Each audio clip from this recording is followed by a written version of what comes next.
felt more anxious, more tired, and more distracted in the last few years, I want you to hear this clearly.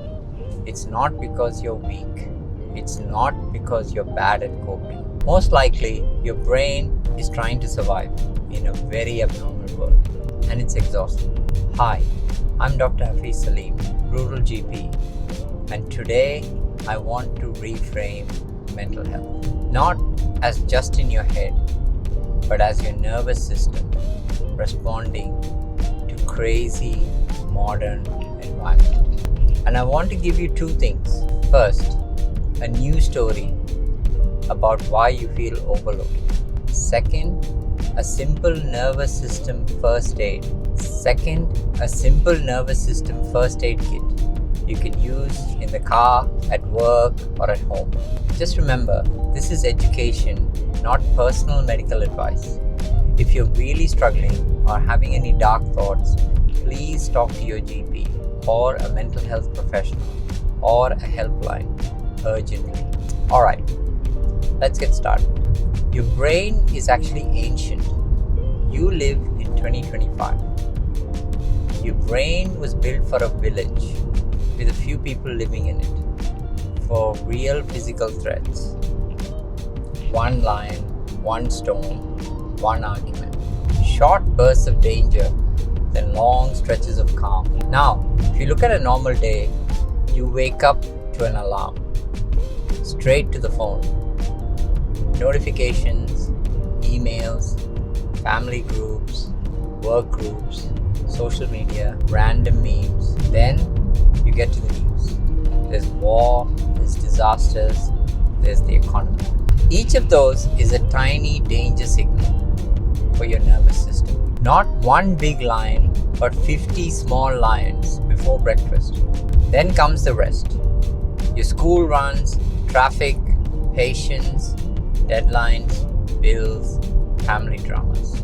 Even when you sit on the couch at night, your thumb is constantly scrolling and your brain is still on duty. Your body is on the sofa, your nervous system is at work, in the news, in tomorrow's worries. And of course you're feeling wired, of course you're exhausted, and of course you can't switch off. Your brain is not broken, it's just overloaded. Let's put some very simple language on this. You have two main modes in your autonomic nervous system. Mode 1 is your sympathetic state or sympathetic nervous system, which is your fight or flight. Get it done, move, react. And mode 2 is your parasympathetic system, which is rest, digest, repair, sleep, and calm. Healthy mental health isn't being chilled all the time. It's actually being able to go into an on mode when needed and come back to an off mode when it's safe, and stay in an off mode more times than not. The problem now we face is that the brain is never getting a clear signal that it's safe. The phone pings, the email piles up, the news screams danger, so you end up being stuck in a low-level fight or flight state. Your heart is always going a bit fast, your breathing is a bit shallow, your muscles are tense, your mind is jumpy. Over time, that feels like poor sleep, anxiety, irritability, brain fog, cravings, and fatigue. And then you start telling yourself, I'm failing, I'm not coping. But actually, your system is doing exactly what it was designed to do in a world that never lets you rest. Now, why does this matter? Because if you think it's only about mindset, you'll be able to try and fix it with your willpower, positive quotes, and just relax. And when that doesn't work, you feel worse. Now, don't get me wrong, we absolutely still need counseling, therapy, and sometimes medications. But alongside all of that, we can talk directly to the nervous system, and you do that through your body, through breathing, movement, light, and sleep. Tiny levers that tell your brain, hey, right now you're actually safe. You can stand down. That is actually nervous system first aid. Now let's build your kit for this to happen. You don't need an app. You don't need an hour. You just need small tools that you can do in under a minute. I'll give you 3. Pick one to start this week. Tool number 1, slow nasal breathing with a long exhale. This is your brake pedal. Breathe in through your nose for a count of 4. I'll show you.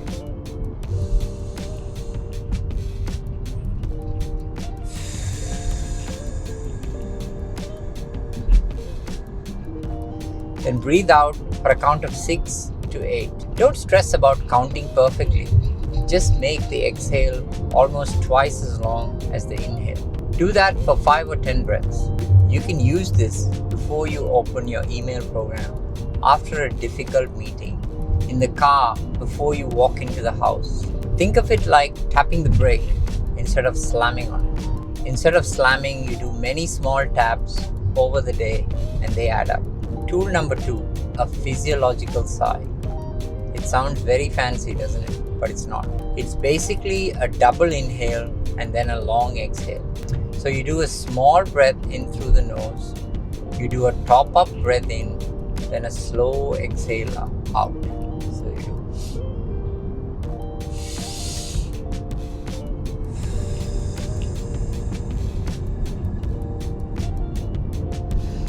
you do that 3 or 4 times. Think of it, kids do this after crying. Adults do it after a long day. That big sigh. Your body already knows this.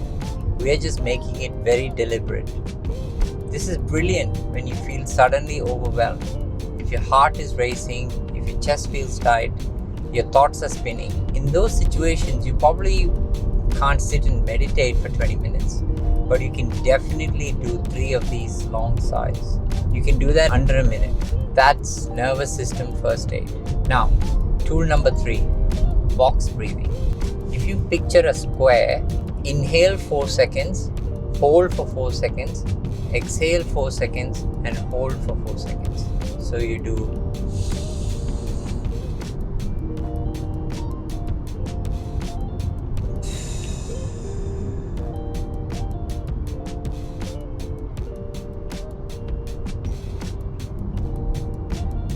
and you repeat this for 1 or 2 minutes going. Now this is great before, for example, a tricky conversation, a difficult meeting, or you're going to make a difficult phone call. Or when you're lying in bed and your brain is chewing through the things that happened in the day or what you're looking forward to the next day. We're not trying to delete the stress. We're just giving you a steering wheel. Now, just a quick word on movement. I'm not talking about smashing yourself with high intensity workouts when you're already fried. I'm just talking about short, gentle movements to help clear the stress chemicals. Have you had a rough day at the office? Walk around the block for 5 to 10 minutes. Are you feeling stressed at the desk?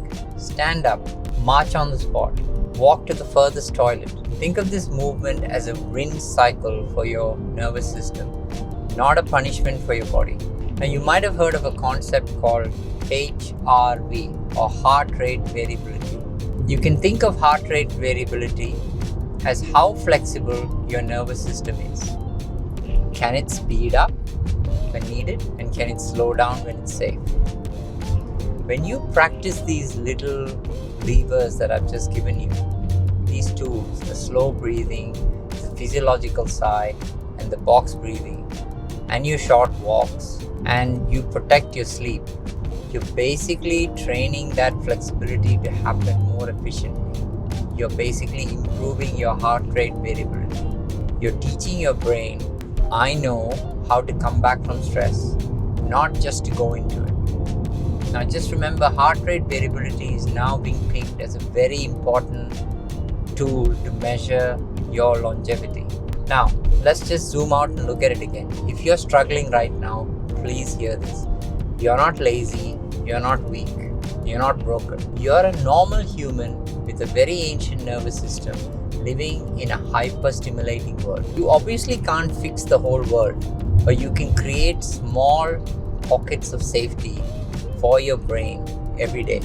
You can protect 5 quiet breaths before you walk into the house. You can take 1 minute sigh break in your office instead of scrolling on your phone. You can take a slow 1 minute sigh break in the office instead of scrolling. You can swap that one doom scroll for a 5-minute walk outside. The tiny upgrades, and if they're repeated often enough, that's how we build mental resilience in a world that isn't going to slow down for us. So, your homework, folks, for today from this episode is very simple. Pick one breath tool, slow, long exhale, or a physiological sigh, or a box breath. And pick on one movement, a 5-minute walk after lunch, or a 1-minute stand and stretch every hour if you're working in an office. Do these every day for the next 7 days, consistently. Maybe not perfectly, but just more often than zero.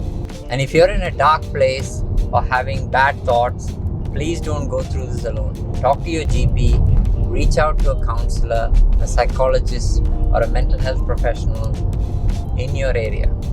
There is help, there is treatment, and your story is not finished. Thanks for listening. Look after your nervous system. Your mind will thank you for this. You've been listening to FSD Doctor Talks episode on how to fix your nervous system, a nervous system first aid. Please put any questions or comments in chat below, and please give ideas for new comments. Thank you for liking and subscribing. Until next time.